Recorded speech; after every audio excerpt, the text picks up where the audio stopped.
నిత్యం స్నానం చేయడం వల్ల మనకు ఎలాంటి లాభాలు కలుగుతాయో అందరికీ తెలిసిందే. దేహాన్ని శుభ్రంగా ఉంచడమే కాదు, మానసిక ఉల్లాసానికి, ఉత్తేజానికి కూడా స్నానం ఎంతగానో ఉపయోగపడుతుంది. అయితే ఇప్పుడు చెప్పబోయే పలు సూచనలు పాటిస్తే ఆరోగ్యపరంగా లాభాలు కలగడమే కాదు, జ్యోతిష్య శాస్త్రం ప్రకారం దేహానికి పాజిటివ్ ఎనర్జీ లభిస్తుంది. దాంతో అంతా మంచే జరుగుతుంది. ఈ క్రమంలో ఆ సూచనలేంటో ఇప్పుడు తెలుసుకుందాం. స్నానం చేసే ముందు నీటిలో కొన్ని నల్ల నువ్వులను కలపాలి. అనంతరం 5 నిమిషాలు ఆగి ఆ నీటితో స్నానం చేయాలి. దీనివల్ల ఒంట్లో ఉన్న నెగటివ్ ఎనర్జీ పోతుంది, పాజిటివ్ ఎనర్జీ వస్తుంది. దాంతో అనారోగ్య సమస్యలు కూడా నయమవుతాయి. తల స్నానం చేసేటప్పుడు ముందుగా నీటిని తలపై పోసుకోవాలి. ఆ తర్వాతే కింద భాగంపై నీరు పోయాలి. ఇలా చేయడం వల్ల ఒంట్లో ఉన్న విష పదార్థాలు పోవడమే కాదు, శరీరంలోని వేడి తగ్గుతుంది, చలువ చేకూరుతుంది. ఇప్పుడంటే పలు కారణాల వల్ల చాలా మంది లేటుగా నిద్రలేచి ఎప్పుడో మధ్యాహ్నం వరకు స్నానం చేస్తున్నారు. కొందరైతే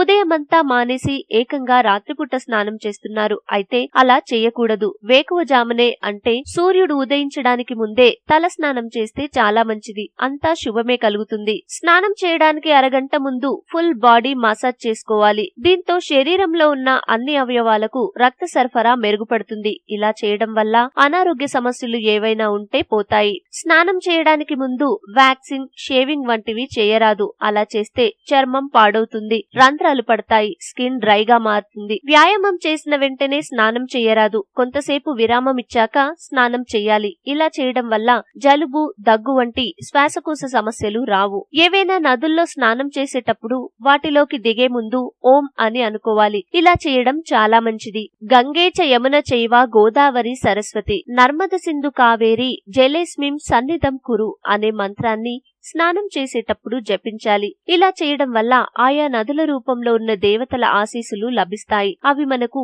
చాలా మేలు చేస్తాయి. మీకు ఈ వీడియో నచ్చితే లైక్ చేయండి, మీ ఫ్రెండ్స్ తో షేర్ చేసుకోండి, కానీ సబ్స్క్రైబ్ చేయడం మాత్రం మర్చిపోకండి. Thanks for watching.